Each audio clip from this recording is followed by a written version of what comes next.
สบายดีพี่น้องทักทายสบายดีเด้อเพิ่มความอ้วนอีกแล้วมื้อนี้ออกมาให้มานาจ้ามาหาหลอกกินของฟรีออกมาหน้าเลยจิ๋วพี่น้องห่านเขาไล่ห่าน อันมีซุ้มมีแซวอีกเด้อมื้อนี้ ไล่ผัดลูกไล่แหวมึงไล่เสียเงินของนั่นบ่แม่ออกมาให้มานา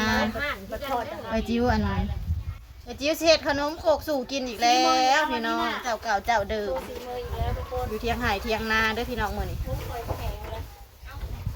ก่อนอื่นก็มาเตรียมเครื่องอันนี้หัวหอมบัวพี่น้องเฮาสีซอยใส่อันหนาขนมโคกเฮา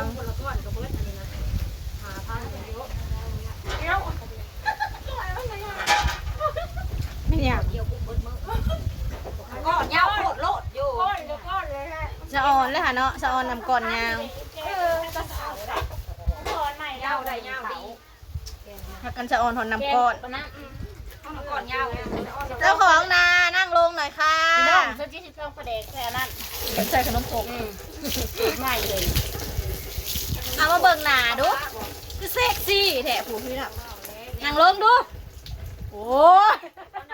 กันหนาพี่น้องเอ้ยญาติจิ๋วเลย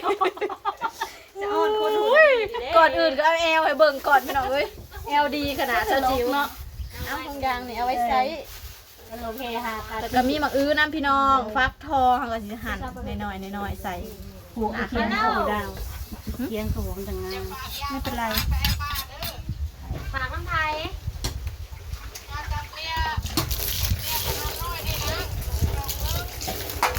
แล้วไข่กุ้งหวานเพราะจ้าขอบคุณค่ะไทยเลยแล้วไข่กุ้งค่ะกินก็ได้แต่บันนี้กินนะเอาไม้เอาไปเห็นน้องดาวในเคียงเลยเอาเฮ้ยตัวนี้มันเป็นยังได้อยู่เป็นยังจ้าฟักทองมากบ้านเฮาเอิ้นมาก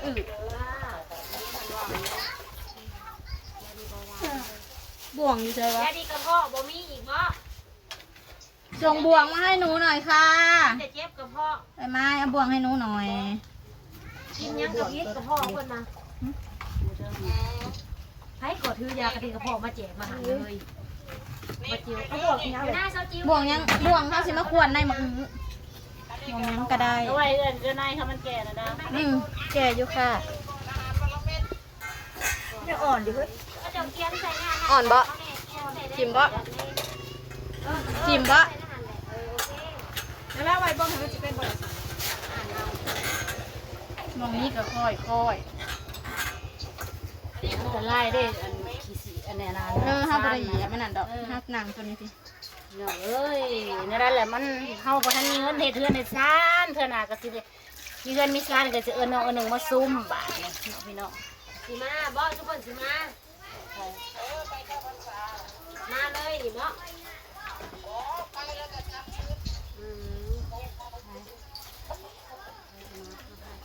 นี่ยบ่หน่อยดีบ่หน่อยใส่เนี่ยบ่หน่อยใส่มาน่ะเนี่ยบ่หน่อยใส่เอ้ยเขาก็ให้พวกเราเป็นเมียพวกแห้งจิวมันงงที่เขาอยู่ที่ยังเจ้าจิวนี่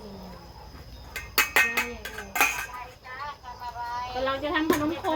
กเค้กชิปมาเด้อ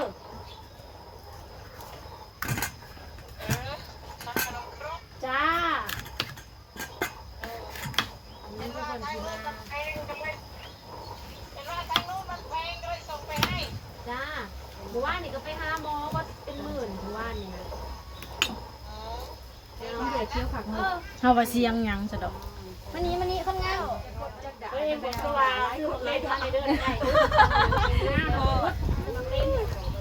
แล้วจิ้วยังมาหอนแอวจะกล้องก่อยชุ่มมาพอกันแล้วก็กดคนน่ะเราบอกว่าใส่เยอะมากก็สิตามมาอุ้ม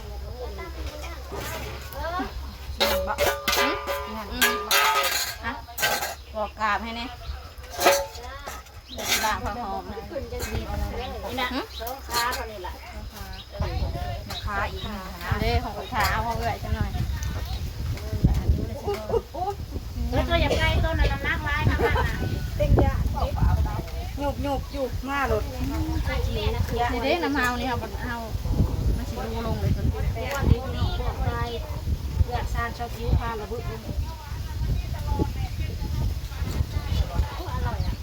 ไปเมื่อวานนี่ก็ปวดเลยหมอก็ไม่ได้หายยาได้นิดนึง มันบริเวณค่ะมัน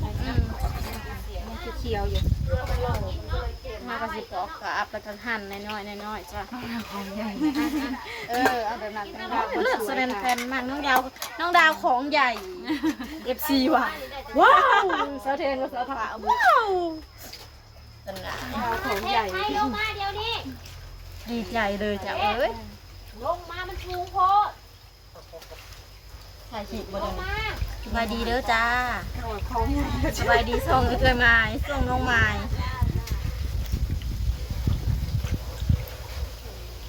น้องดาวของใหญ่ FC ว่ะเลิศจริงแต่ภูมิใจมากเลยปอกปอกปอกกราบปอกกราบปอกกราบมาอื้ออันนี้จะเป็นส่วนของแป้งพี่น้องแป้งขนมโคกของเราสาวๆย้อนผู้ชายบ่มีเนาะเฮือนนี่ นี่เป็นสาวโสดค่ะ ปลูกฟักกันย่อเต่าพี่น้องเอ้ยตาลีตน มีแต่คนโสดอยาก ลงมาตั้งไว้สักคนลงมาตรงลูกเสริมเลย นี่เป็นยังมันรู้มันย่อบ่ได้ บ่มันรู้ย่อเลยแม่ เรารู้ โอ้ยออกใหม่จะเอื่อยเอ้ย คือคนงามเนี่ยเดียวออกไม่อะไรพวกเขาก็ซื้อแล้วให้จะซื้อละ เต่าอัน เสือสมาเซ็กซี่ เต่าสิรู้ก็เลยได้เอาไปเบิดกระบังเบิดกระชามไปแล้วไปไม่รอเราเลยอ่ะบรรยากาศดีค่ะพี่น้องเอ้ยบุตรผมช้ำชามีเปลน้องฟ้าเอ้าจนลืมว่าน้องฟ้ามานำอยู่บ่ คุยบ่าวใช่ใช่ เย็น เราได้คุยบ่าว วิวสวยมากค่ะทุกคนค่ะ มาห้ามโต๊ะใส่ เฮ้ยโตพันเอาเกือบเต้งมาเดียวนี่นะ อะไรที่เขาเห็นต่างยองเฮ้ยไป ข้าวมาแต่งกินนี่นะ ต่างนั่งมา บ่ฮู้ แต่งยองมา เครื่องนี้บ่ บ่ฮู้ มาพี่น้องวันนี้มาหั่นใส่กัน เห็นได้บ้างเนาะ โต๊ะเป้ เอ้า เพิ่นนั่นได้เพิ่นขี่เปนะของเพิ่นนั่งนี่สิบ่เป็น มันเป็นบุคลิกของเรา เอาสีเขียวเด้อป้าเอ้ย เออบ่โต๊ะบ่ เที่ยงอยู่บ่เฮ้ยเที่ยงนะเฮ้ย วันนี้เขาบ่มีแครอทมีแต่อันว่าพี่น้องกับต้นหอมมันข้าวโพดบ่มีเนาะเนี่ย นางเบยปอกยังละซื้อมาได้ใส่เฮาเฮ็ดเอือปอกขายหวานนี่มันก็โพดนะ พ่อกาพ่อกี่ก็มีได้ดาว ละซื้อมาแต่สวรรค์ เผื่อเฮาสิไปฮอดสวรรค์ก็เด้อ เขาขาดบ่ได้ที่ใช้เขาก็สั่งมาได้สั่นลูกค้ากระทำอะไรเนี่ยโอ้ยอีเห่ว่าสั่น เบิ่งให้พี่น้อง แหน่ทั้งกินทั้งเด็ด จักลูกผู้ใดหัวชอมๆอยู่ได้ก็หลายเด้อเถะ มันมีความสุขเลย ลูกโตเป็นบางคนบ่ ตั้งนั่น เ บอกว่าตีลูกสุ